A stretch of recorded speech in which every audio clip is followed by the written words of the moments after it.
sur Jimania Télévision et l'on a Maman Grâce Tumba. Une fois de plus, Jimania Télévision, nous sommes au Lelo et il se banda pour nous. Na émission na biso ya analyse son parti pris tout sur la yango vraiment bipa yo wapi Maman Grâce Tumba azoka pisa tant peu privilège ya kokota vraiment la banda kuna bino poto vraiment temps ya kosola sur les actualités de l'or ou bien des enjeux de l'or aux élites sur qu'il est à Wanaville province ya Kinshasa. Maman Grâce Tumba toujours là à temps réel pour na kokoka koya ko informer bino lelo Maman Grâce Tumba aye na nini toyoka ki tout le monde va vidéo moko ezali kotambola sur la toile.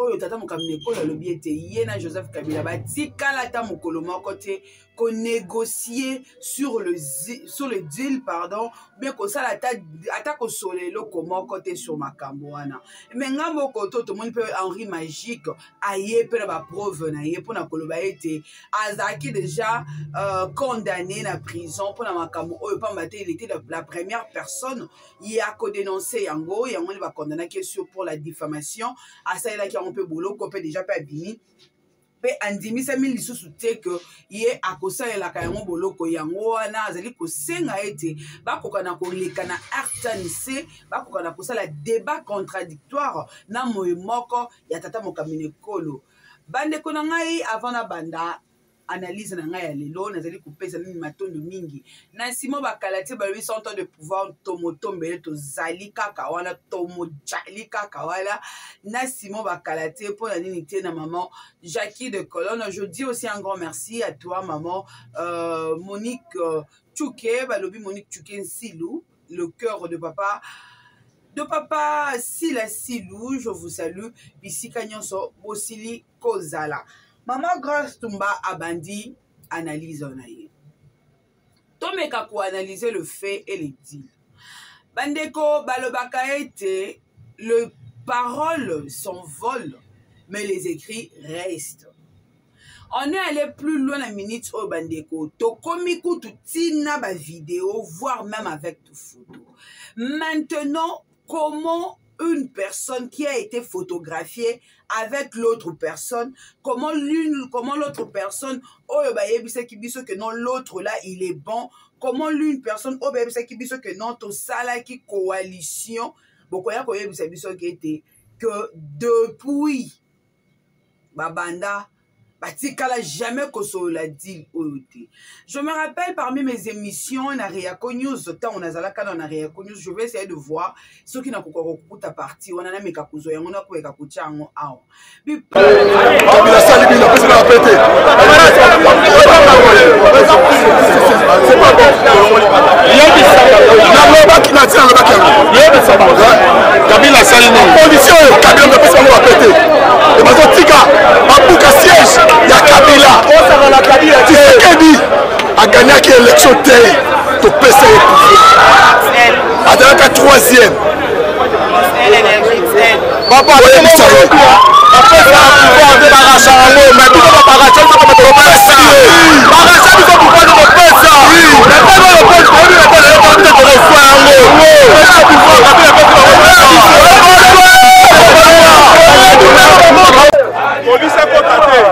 Colombie a contacté, Moshe a contacté. Rapport qui n'a cessé d'y dépêche. Nous savons que les soldats politiques sont scandés. Maluki Makambu a aussi dit ça. Pito nazalaka ngamoko personnellement na katia marche to sitting we salemaki sur OSTSaki et kamaki na ba béret rouge et bandaki banda stade banda palais du peuple ti na siège à peu près de Oyasendu. Il y avait de deals, il y avait de personnes au Balba qui étaient. To Kabela et pouvoir à Kokabela. To Pesa et pouvoir à Kopesa. Abima 3e. Mais Lelo Oyo. On vient nous dire qu'il n'y avait pas de deal au Salemaka. On se rappelle encore, tout le monde qui est si ma bande konangai. Directeur à cabinet, il y a président de la République, il y a président sortant, pardon, Joseph Kabila Kabange. Il s'était tenu devant nous pour na koye bisabiso été. Ba dit les salema. Yango et mema biso na alternance o tozali nango. Ba négociation et salema yango de mema biso na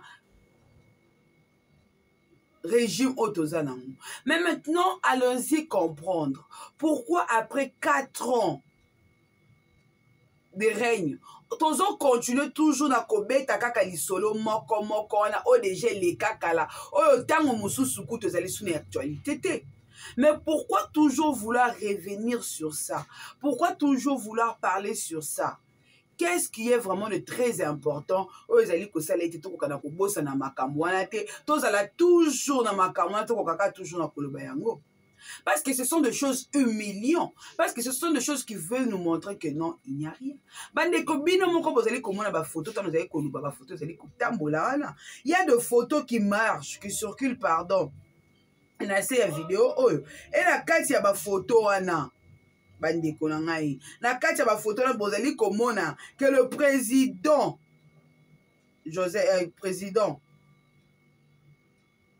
que le président Félix Tshisekedi a tomboli vers nae.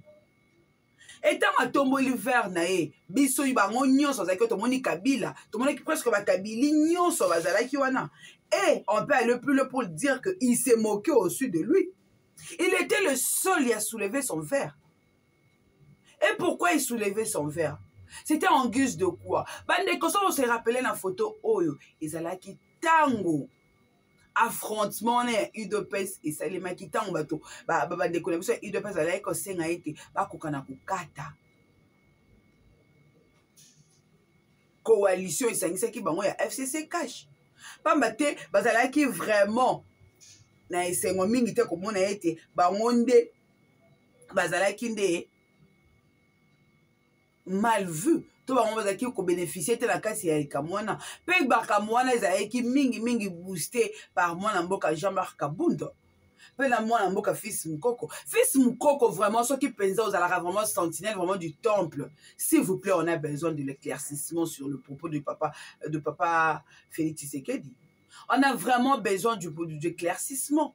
Pamba te yo yebi makambo o nyonso bino nyonso boyebi yango bande konanga to landa vidéo oyo. Et après tout ça, pour te banner, on continue. Je veux en venir à la situation actuelle. Lors d'une visite en Angola en février, vous avez évoqué un accord politique entre le FCC de Joseph Kabila et votre coalition Cash. Y a-t-il un accord entre vous? On ne le connaît pas. Y a-t-il un accord écrit, verbal? Et qu'y a-t-il dans cet accord? Au départ, il y avait un accord verbal pour coaliser nos forces. Parce que la situation est inédite. On n'a jamais eu un président d'un autre bord politique et une majorité parlementaire différente.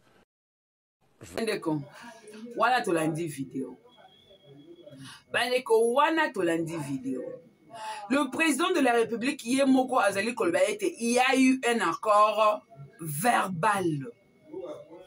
Parce qu'il n'a jamais eu un président de l'autre côté et de l'autre côté. Bande Konangaï.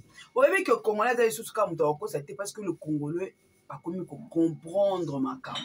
Parce que le Congolais commence à voir et comprendre que non. Ah, ben les babes biso bord. Ah, ben les babes biso bord. Ah, bon, les catés. Ah, c'est comme ça que le Congolais commence maintenant à voir les choses. C'est comme ça que le Congolais commence maintenant à comprendre les choses. Donc, la chose.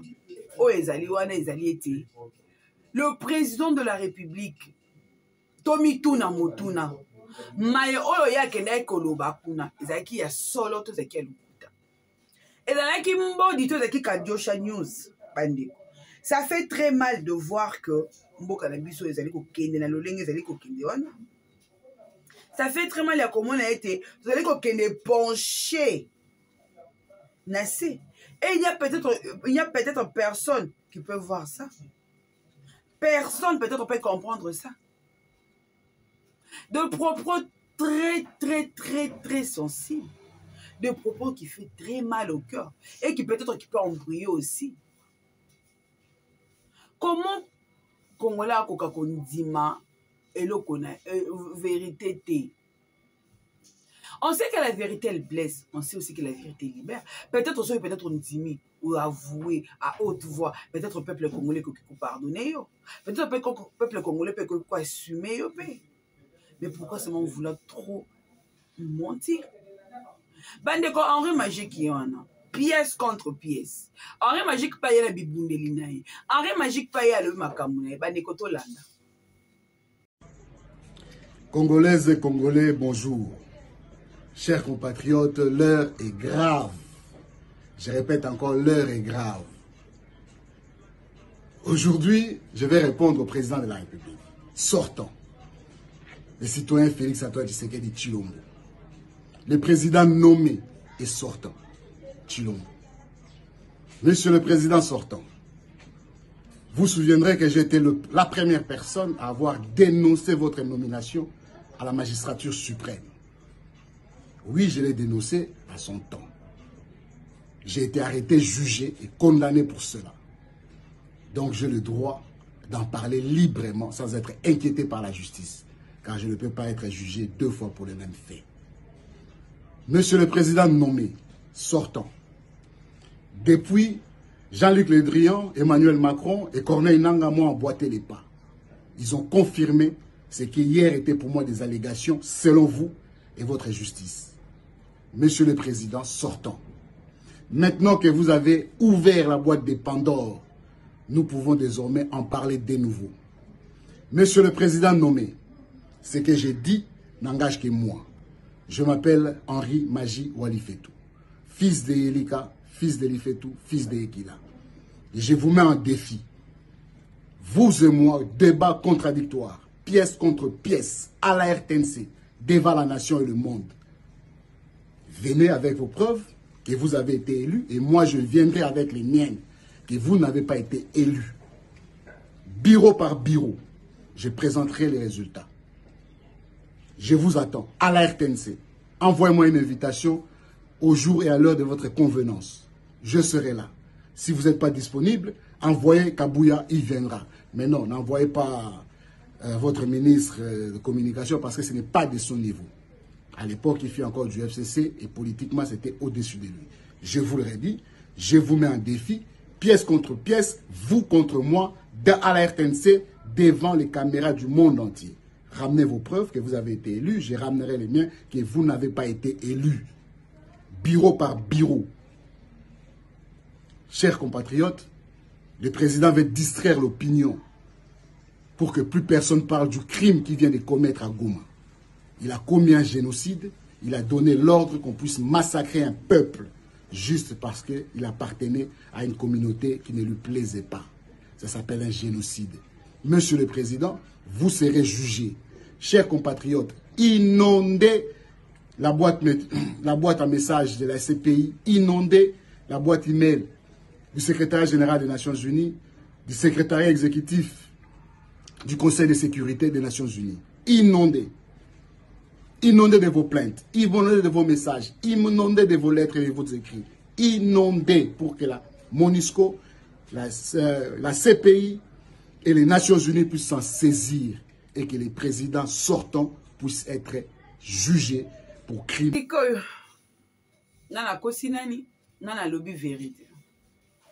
Le monsieur demande la confrontation, la débat contradictoire. Il est prêt. Il assume ce propos. Il assume. Bande qu'on a besoin, il y a peu peur de pourquoi vous allez toujours au Tchabon Moussapinendis.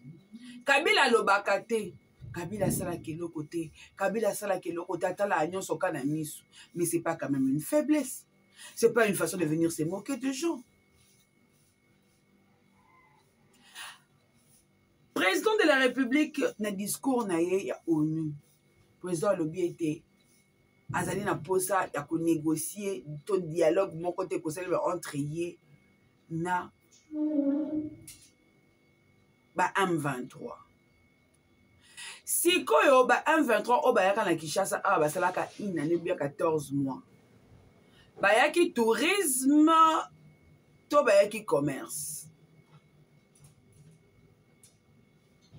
Hein? Ba yaki tourisme to ba yaki commerce. Mon coach Henri Kassima. Pesa bana ba comprendre, baza tellement pena pour ça va comprendre ma cam. Peuple congolais a vraiment na pour ça peut comprendre ma cam. Je vous promets que nous sommes en train de préparer analyse moya kafu ya somo. Analyse moko ka kopesa eko ba ke non eko lelisa pe ko chuba pe akuna na kati ya motema. Parce que là ça n'est de trop. Parce que là to lembi comment là du jour au jour de choses qui sont même pas bon de voir. Si ko bande ko nanga to mituna kaka motuna. Ba M23 o bayaka na Congo. Ba M23 o bayaka na Kinshasa. Ba yela kini. Ba yaki tourisme. Soit qui bayaki tourisme qui en guise de quoi? Le président de la République a tout ce qui était dialogue moroté entre la République démocratique du Congo na ba M23. Qu'est-ce que vous les avez promis? Oyo, si lelo et moni semina noté. Président le bien était MONUSCO et Kolungwa. Et n'a quel mois 2024 et le mois 2023. Oui, c'est beau de faire tous ces discours-là. Oui, c'est beau de les dire, on peut l'acclamer. Mais on veut voir exécution. Tout ça, on ça comme on a parce que Toyo Kimingi. Tout ça, le régime roté à Toyo, kaka, Potokoyo, kaka, ti wapi. Tokoyo, kaka, ti wapi. Tu appelles la pose à tout le monde que non, ma camope bani pe kosalema. Tu appelles na pose à tout le monde que non, baloba qui n'a pas tout le monde que non, et loko camp sokolo pas la isalema. Et non pas seulement que bopé ça kabiso toujours ka discours. Et ba discours on peut te bien son abino que non qui n'a pas les bosote simba kate. Et zo peut ça passer ya comment na lenga mboka ko. Et zo ça la soni makasi. Pepe Congolais mbote na yo mbote na onde kona ngama somo bana modeste kasuza comme tous hommes africains mais kazi Océanie Europe na pesi mbote zabazala na yo uboko na likolo na yo na famille na yo ba nyonso bozana ngo besoin accomplir ba posa na bino penser na ngana mboka Congo sikaki mizanga kana moma oyo bandiko na ngaba zaki bazaka quelque part papa Tito choma choma merci pour la vidéo Nzambe baoneza na pepe Congolais na tongo awa ndeko moka tindeli ngango ndeko aza na terrain ndeko na biso babundaka kuna tindeli na 6 heures na otomona ngoto oyo mpona kota kite natali esili na bibo nakee nanu kotala biloko nini eza na bakupe mpona na regrouper information mpona sala audio natambusa na bakongole baza lokongo oyo eza trame na mboka na bango ntango mosusu ofanda bamboko ya libanda ozokontente na oyo azopesa yo oza na o bien ozobosana mboka na ome awa mpe eza koningana bamboko tovandi nga na yo na balibanda eza koningana puti nakanelaka bamboka mosusu ya bato mosusu bayokana na bango te awa akotinda nini na ye eloko yango nini deux eloko nini wana ezaka nini eloko moko benena na deux oyo ya bamisile na yaka foka eza na komo mobo liboso akotindela bango yango de loin na Russie tina bamboka na bango na ba France na ba Belgique ko attendre bamboko to vende zoninganisa malamu te situation bato ba ba poto kala na lelo eza moko te botu na bango ba yebisa bino bosala comparaison mboka na eza mboka na ba kolakso musapi na mboko to vandi ya balibanda na Congo jamais ba kolakso musapi eza mboka na yo mboka na problème Bertrand Bisimwa mokonzi ya M23 soka zaka président ba komini les chefs de M23 aza chef ba M23 alobi bango bakobima na Congo te il faut ba yokana na gouvernement ya Kinshasa ba solo la po bongo bakoka koyeba nini kozala soki bazui décision te na Kinshasa soki ba yokani te ata Kinshasa soka lingine ko décision te bango moko M23 bakozwa décision na o bango balingi. Je me demande. Je pose mes questions à Félix. Félix a sillonné le monde, Magela. A tamboli partout. A côtoyé le grand et monde. Tant que moi, je suis Bertrand Bisimwa Zoluba, un vrai président dans le pouvoir. Alors, Bertrand Bisimwa, il faut atteindre. Wilingo Matanga Lubaka, un vrai président dans le pouvoir. À quoi atteindre. Félix a tamboli partout. Attends, je suis quelle force, quel pouvoir. Ensemble, messieurs, le coup la Bertrand Bisimwa Koko a adressé mot comme ça se fait ça na bokonza solo ketoko bimate bolingate soki Kinshasa a eu décision te soit bango ba ko se décider au bango ba lingi donc ba lobike bunagana masisi ruchuru rumangabo bunagana tout bango ba zui ko décider un jour du jour au lendemain et comme il y a biso pour des bons et ba saleta na bango minembo ba saleta na bango mutakolo bazate ndeko nanga mutu moka bosanité Félix tanga pretagi mertiris alobaki que akende ko vanda na Beni pona alela kanabino na bato babomaka bino peut-être akoko bundisa pe bango ako protéger intégrité territoriale ya mboka na yo. Félix tomoni bana bakendaki na Beni na vilangoni bakendeki na balalaki na mairie moko boye kuna na est soki na Beni ou quelque part mboka kombo na yebi susute bana na mike balala jeune prisonnier na mboka nanga azaki je pense dans 6 ans ou 7 ans 6 ans 7 ans 5 ans par là jeune prisonnier au monde du jamais vu. Félix akendaki kolela Idriss Déby, je m'en souviens. Alors Bertrand Bisimwa lobi soki to kanate to ko zwa décision biso o bango bakolinga. Quelle force, quel pouvoir Bertrand Bisimwa aza ko adresser na muto alobi abenga maka président na RDC l'éléphant d'Afrique avant d'il kolo mboko eza convoité envié na ba voisin ya yebite quel pays azanango. Ce qui Bertrand Bisimwa wana, qu'est-ce qui se cache? Qui cache? Qui est derrière Bertrand Bisimwa? Ce qui est allé chef na yo Kagame te, ce qui est allé chef na Museveni te, ce qui est allé occidentaux te fait ta peur quoi? Pourquoi t'as peur? Naninga ko vous voyez te parce que ngana ebite ko za président nanga. Ngana ebo za ka moyibi, oza moyibi okotana na moyibi, ngana ko rester moyibi te parce que moyibi rester ka été. Nga oza président nanga te, ça m'énerve parce que okenda ka libanda okenda ka kotambola na kombo nanga pe ko représenter nga pembo kananga Congo. Je continue. Na libota na yo Félix akanga kanamba kanga combien abeta combien azokisa combien ebele batika na ba cicatrice batika na ba séquelles lelo bazana ngo lelo misusu le misusu bakoma ba handicapé bakoma na problème à santé bakoma na bakamukili le misusu lokole katana loboko katana a perdre ndeko tout Félix yokufisa mutu na liboto na ta militaire te likili azalaka te bosala ka armée te po be ki ongo ezaka ya bino te boyaka ko défendre yango te Félix yo ka oyibika ba congolais po livrer mboka ba congolais Félix soki mwana mobali o Bertrand Bisimwa lobi ke bango bako bouger wana te. Qu'est-ce que tu les avais promis? Qu'est-ce que tu les as promis? Yo, réellement, tu les avais promis quoi exactement? Toyeba, o prometaki bango nini? O signaki na bango nini? Parce que Kananda déplacé ki bango. Le ko la baki kako tia marionnette moko ya ko chauffer siège. O ebima na monoko na yo moko. Marionnette ngo zaki yo. Donc yo pendo ke ko so batono ina mona kata Congo. Matata ponya bi batona bazonga ke pa na bango. Félix tourna te azonga pa na bango wapi? Mwana wana ya Nzé Laurent Désiré Kabila alobi bato baza mutu wana azali ndeko na biso to sa test ADN azali Tanzania akola na Tanzanie aza Rwanda akola na Tanzania ukote msoso Tanzanien bazo tia motema na yo okanga mwana mobali wana lilo bati bazo yebiso ba preuve nyoso mwa mbala na za Rwanda okanga bango te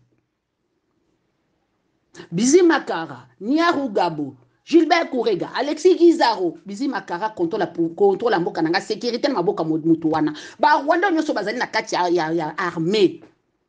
Lokola yo no makaba ngongo nommé Ishaligonza Nduru Kalate. Soki bazaki pona ba congolais.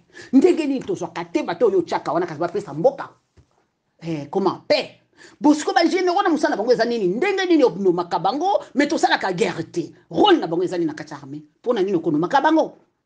Parce que généraux, normalement, bazali batu o bako diriger, ko former, ba militaire, ko même équipe na bango, ko kende ko affronter monguna, c'est ça utilité ya armée. Monguna menacé yo bokei, yo le bito kende te bono makaba généraux na poani. Yo bito kende guerre te bo batona ba garde républicaine, ba militaire au forma ka musana bango eza ni. Ngana zongi na likamu na zolo ba na yo oyo ya mboka na biso ba tikela ki yo na bunagana na maboko na yo kutaki mwana mboka balobi limete 10e makola na Kinshasa congolais mboka ne baza ko menacer ya lobinga za na ka président Kinshasa à peine même tu le contrôles okende guerre te gariza mabe mwana mobali alobi ako bouger te ata yo pesi ordre sko yo no makaba militaire poigne yo forma ba militaire poigne mbongo ezali ya kosomba minduko pesi bandeko nanga ba maimai ba kole au terrain o négligea bango ozui ba militaire étranger ozui ba kuluna ya IDPS ozui ba milice o formé pona ko semer terreur ko bomisa ba congolais tang ba ko telemela yo bo konjo ozali nango tata dongi kuto eza nango tata ndambo eza nango te ezate ya 0-0 libungu tulu ki fwebe yo lobby mbongo ekende na nzela bato wana tieni bozwa minduki bozwa salima mpona sécurité nanga mpo baboma nga te fei so okufa so okufi na poison te baobeto masasi okufa fei tolembi yo nalobi mpona nini mabele na biso bato bakozwa décision likolo na yo soki oza président alobi soki ozwi décision te bango bakozwa bango bakozwa donc so babi tovanda na bavandi wana bazobomba nani aza na nsima na ye aza puissant koleka yo omoi tokozala président Kagame aza président voisin yo lobi aza président na Congo mais aleki yo na bokonzi ye azoprotege bato wana bazala pa na biso fei sozala liloba te ovoyage so na mboka nini tomoni na Kagame oyi bozalaka na conflit non nga namona Arafat na Ariel Sharon po bapesa na kaka ezaki Ariel Sharon Arafat Arafat ezaki so na Ariel Sharon ou président moko boye ya Israël mais eza tumba po bopesa mboka bil ndana oluka sangisa ngo maboko boye président azaki ya Pologne mboka nini président moko boye mboka moko boye lisusu bazoseka kutu racontre donc bana racontre wana bazolinga kutu kosimbana te ngai ennemi mpenza tokatani avis lisolo te nde tolinga Kagame te biso bacongolais mais président na biso aza loboko na Kagame donc so Kagame ayebaki ye esika ye okei mpo omona ye okenda koadmire kwa so tali kama monoko na yo na mino okenda koadmire monoko ya Kagame tala mutu oyo Kagame aza nango ya mokie na oyo yayo ya volume nga kanisa bato mitu minene bazaka mayele nzoka te mobali wana ba projet aza nango na kati il faut réaliser na kati ya mutu na ye okolembi ko répondre na besoin ba congolais ko répondre na posa na so na demande na biso Félix tu es président toi hein quelle force mona mobali aza nango na sima na ye nazomona Museveni Kagame na occidentaux batia wana marionnette ko répondre na besoin Congo te pe ya biso te contenté kaka na ba vol na mayuya na kokosa ba congolais yo zalaka na ko désorienter bango kokosa ke yo zana bokonzi okokoma Allemagne d'Afrique na kosalela bino boye na kopesa bino boye ozo gagner biso kaka ton congolais faut la mukako je continue congolais faut la muka ezamboka na yo ndeko na yo ya kotika Félix non nga ya kotika Félix te ba famille nga ba ya kotika Félix te bolingi na yebisa bino Félix mama na azaka mututi ba bota e ba abandona e muke baboya ki po babai bamona ki azaki mayele te bano bazaka mwa ba mongolo boye bato benga trisomique ba abandona ye bomwana justement libala marche azai koya aya bokoli Félix Muke ndeka ko mo do Félix azaka na mama ya tuti oyebi bana likambo kota bo mama na bango mama mwana na mama na yo apporter na libomo loko anga na porta bana nga wana saka na kate donc mwana wana kansaka mama na mututi na peut-être soit vivant soit api mama na ye mututi bazaka badeka batuti soit papa na ye mutabota na tuti soit mwasi wana Marthe bazaka na mututi yango tango azaka na bana mututi donc ndenge ba pesa ki ye bokonzi lokola makila moko ya batuti azana kata liboto wana Marthe lokola bokola ye ba préféra bandi mabokonzi na maboka batuti ba sacrifier Congo bazo rendre hommage de ba makila batuti bazaka na kata liboto na bango Félix azana mama mututi Félix za ngosa mututi na mbeto mama nya utako sote mama présidente congolaise hein baobo mabana nga baobo mabandeko nanga po mama azali mama ya bana tout quel que soit l'âge oza muke tanga betami abengami mama présidente aza mama ya population nyonso ya Congo alors bazobo mabana na ye bazobo mabatata baobo mabana baobo mabayaya baleki mama lobelo côté to mona kake chèque babo mabana babotola ba mabeli ba occuper mabeli alobi aza muto a est balobi abotama na walungu ndeko ya Camere bon to pesi crédit aza ndeko ya Camere yena Camere qu'est-ce qu'ils nous ont donné qu'est-ce qu'ils ont apporté sur les Congo pour les Congolais na pona intérêt ya ba Congolais ya mboka na biso ba apporter quoi so mabete Camere moyibi pas caméléon à cause ya Camere Félix azawa na kende na Kenya pona osinye ba accord akota na moyibi muto a gagné 15% na a gagné qui te azwaki 15% l'échec les derniers de la classe ozo c'est la pesa yo nini comment est-il possible par quelle magie miracle oyo muto azwaki te muto ebaki ete to ebaki ba kokoso na ete to ebaki incapacité na ete incapable na ete to ebaki ki incompétence na ete azwaki 15% na 2018 magie nini oyo eko salema lelo akende ko déposer candidature a gagné voilà ma question Félix Congo eza na danger Congo epesa yo tout au défa et le côté.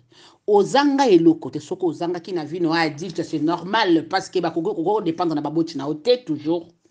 Donc, Ozoa qui tout, Ozoa facilita ko ya na poto, mobuta pesi no avion fele, même bi ngulu pa, et na bino na poto ko sakao, bokima ki bokende braza. Non, batu ba yebi histoire na baza. Papa na ba kaza ko se faire soigner. Apesi maman na avion, na papa na yo. Maman na zaki na besoin ya ko accompagner mobali na ye ba chebino ensemble boya poto na pete bokasa mututi ngana vanda na commune esika ba milieu o ezalaka na population ya ba niveau ndenge na ndenge ba catégorie ndenge na ndenge bato ebele baaka na commune nga baaka ba riche te ba classe moyenne bato ba souffrir na bango na ba niveau moko boy pa ya ba misère comme tel so ba niveau nini.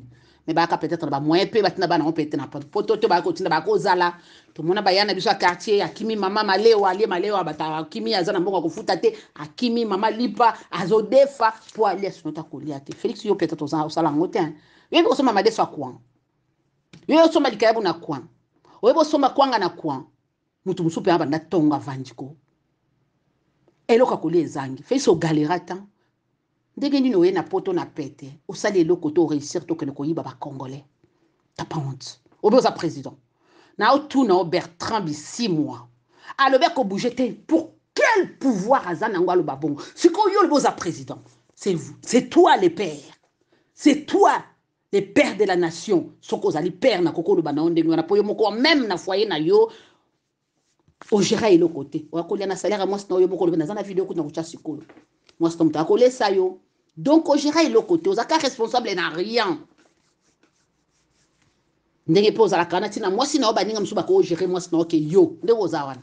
Félix, soko zala ka président po ne bozala ngoto ko kati. Au monyo Bertrand Bissouma loba il faut souka. Yo ko kene na élection te. Yo il faut moto la biso, mabele na biso. Avant qu'il y ait une élection, boto la biso mabele na biso récupérer yango. Bande konango baza kola na ba belle étoile lelo baza na di banda ba inondation saison de pluie za koya elange sili bazonga na ba milliers na bango. Oyo ba komisa ba milliers na bango ba belle ba Rwanda ba ko occuper ba ndako na bango lelo. Bazonga na bisika ba uta. Oboto mabele biso parce que t'as échoué. Sécurité a échoué.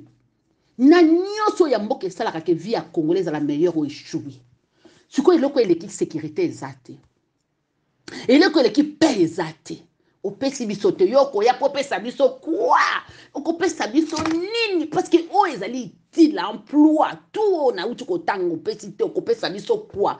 Félix zala motema moto ya bo moto ato koma na monde culte wana ba okoma yote ba salo ba cérémonie oza na cœur lokola ngai te mais un moment raisonnable un peu quand même je pense zala moto kongo pesa yo tout et apporter au pays mo ketenga ko apporter et fabriquer au kutu président nommé oza lelo ndengo za wana zwa mais tika kongoko tika kitu wana ko kene na élection te ko kene na transition te to zapena bezo za glissement te Félix ma tête na yoko ko tala tout moment to za na kata ba téléphone bezo tête no eza ngisa biso kimia.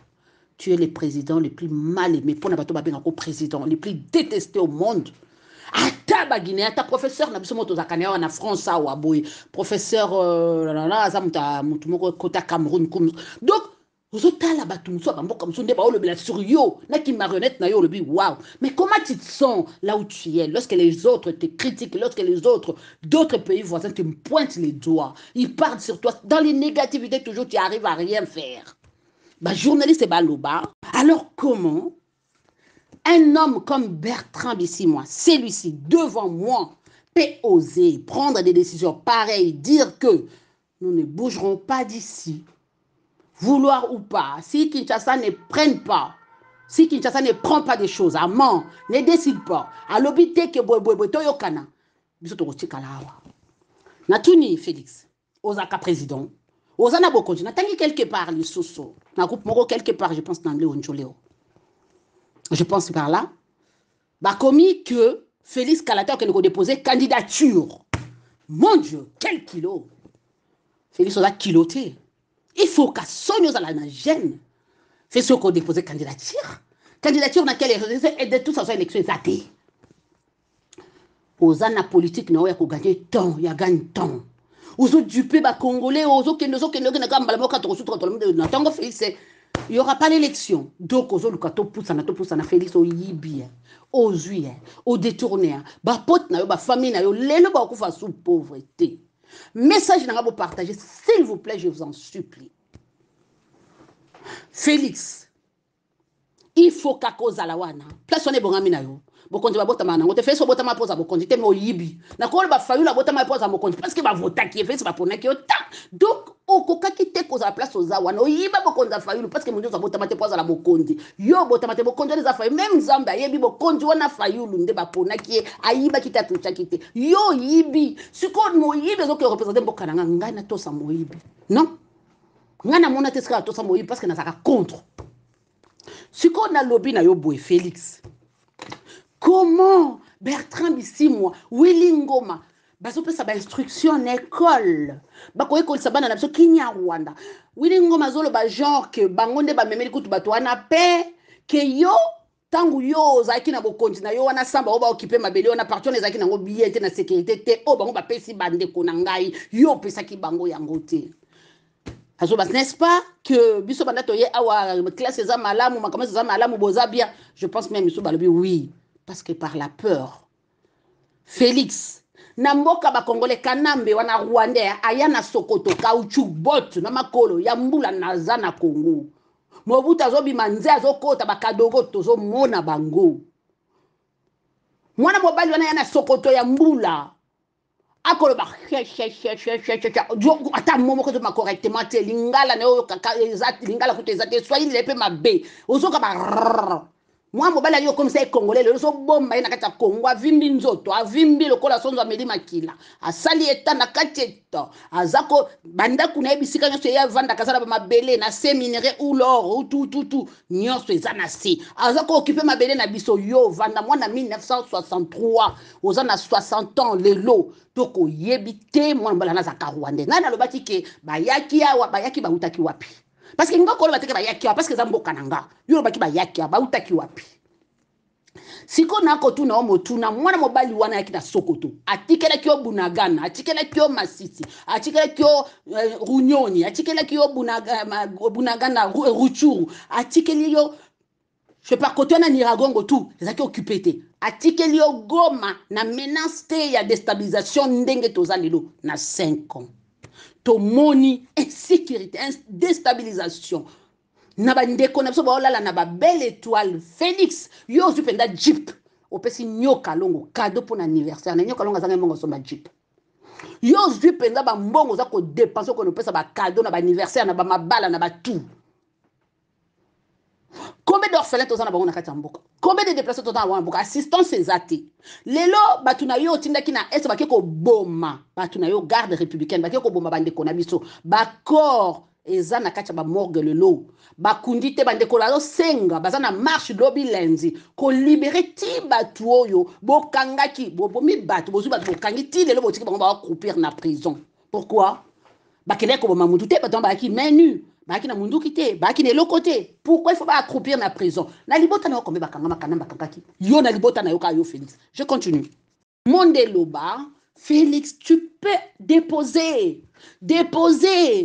Kende un peu na soki honneur au muki bataliba ba pesa kayo wana. Zwa yango parce que biso avec nous, il y a pas d'honneur pour toi. Kende. Fils au vanda, tout le monde ça 32 ans. Au vanda te. Yote. Vraiment to kokio to lembi. Okoko récupérer biso mboka na biso. Okoko zo biso mabele na biso.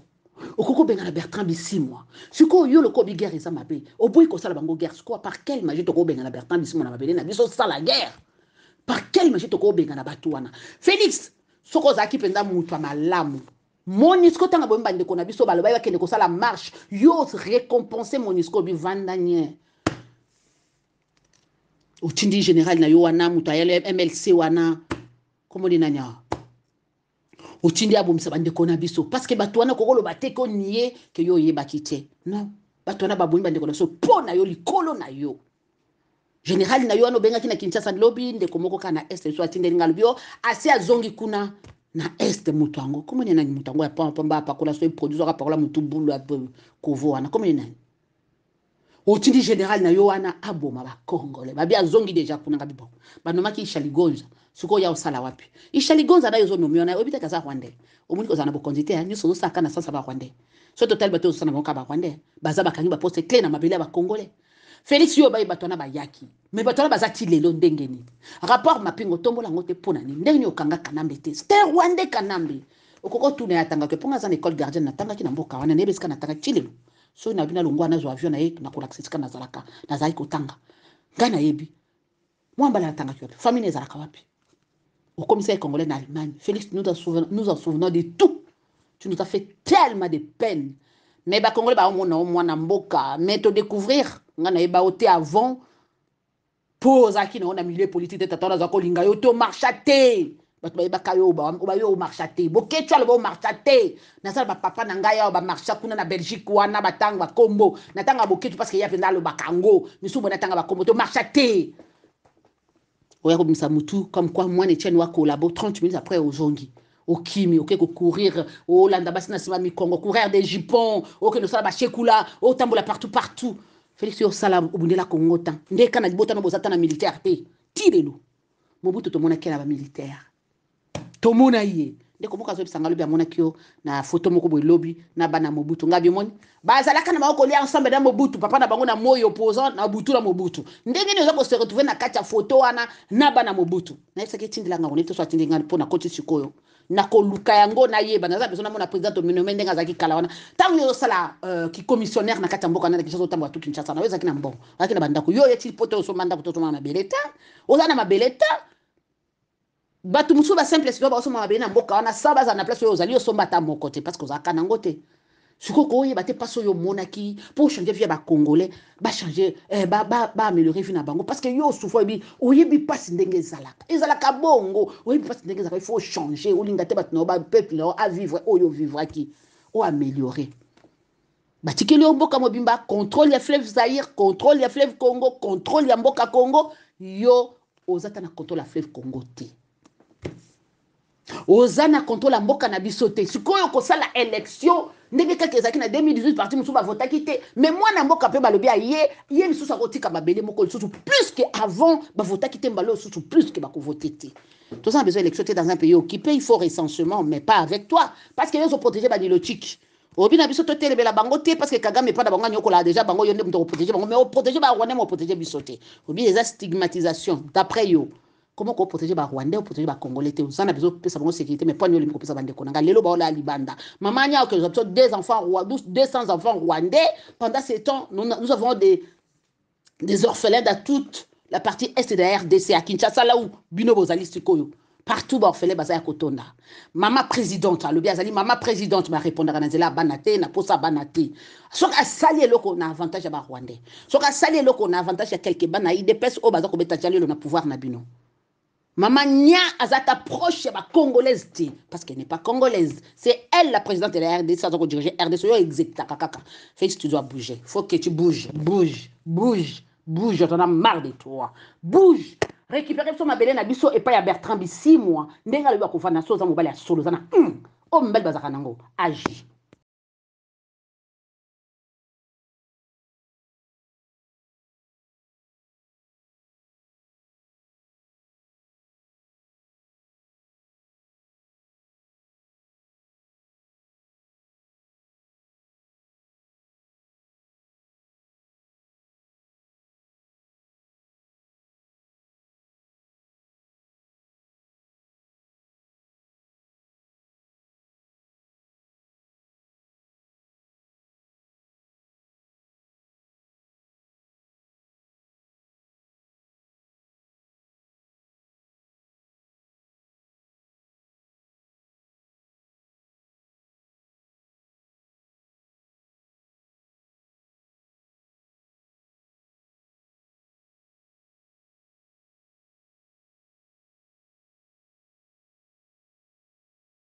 Kebele à colonne moi grâce Tumba sur Djimanya Télévision moi grâce à Pesino Matoni Mingi Natambo disposa qui a colonne biso sur Djimanya Télévision et le woka maman grâce Tumba singa kabo continuer à s'abonner na ko mais pour anité ko partager ba émission na biso maman grâce on équipe union sur Djimanya Télévision et tout mes bino bye et au prochain numéro.